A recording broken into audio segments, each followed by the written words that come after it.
DataLink for Excel services. What we're looking at right now is a spreadsheet that's sitting in a web part page in SharePoint.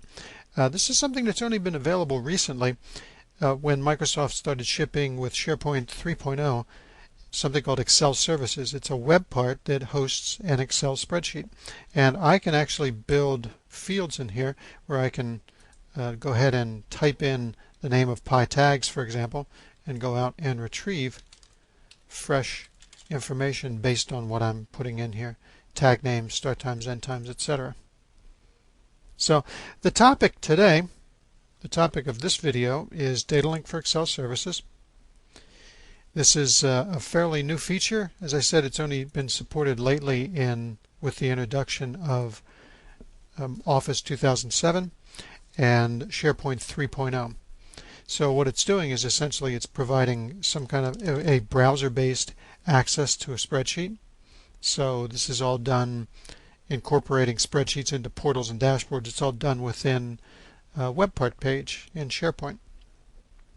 Now you can do this, or one of the reasons people might want to do this is to limit access to spreadsheets. So it makes people essentially kind of a captive user. You don't have to give them the spreadsheet, you give them a view to the spreadsheet using the web part page. One of the nice features of this is if you've got a lot of different copies of something out in production, that's just kind of a recipe for disaster. You know, the so-called islands of information, where 4 or 5 different people have different versions of the same spreadsheet that all started when somebody a year and a half ago brought one to a meeting.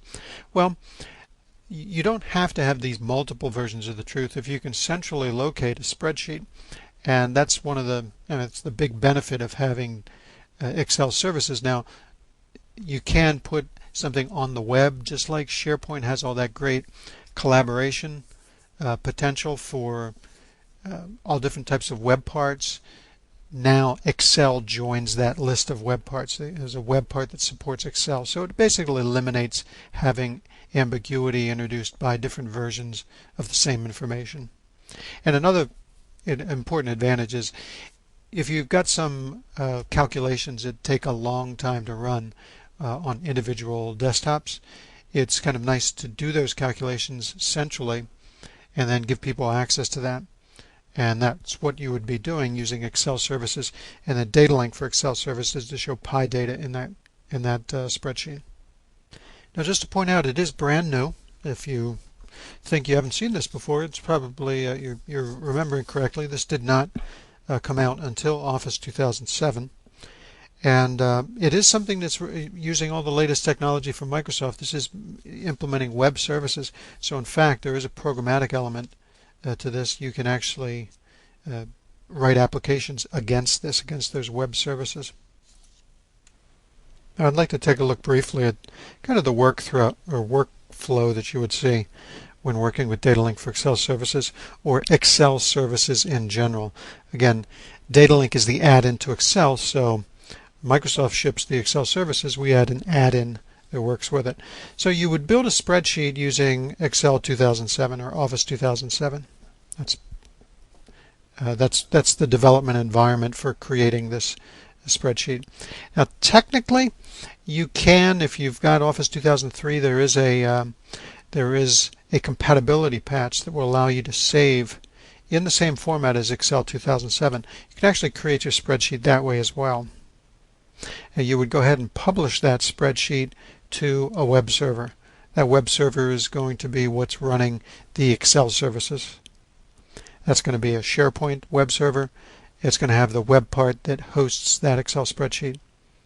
And of course the users are the recipients of all this great information. They're going to be browsing using a thin client, the web browser.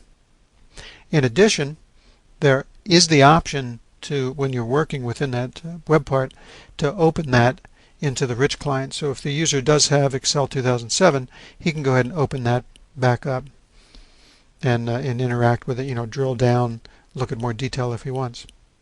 Now in addition, there are, as I mentioned, through web services, there are custom applications that can be written. So if you're any kind of a web developer and you're familiar with writing .NET applications that invoke web services remotely, you can do that using the Excel services and thereby getting the DataLink data from PI.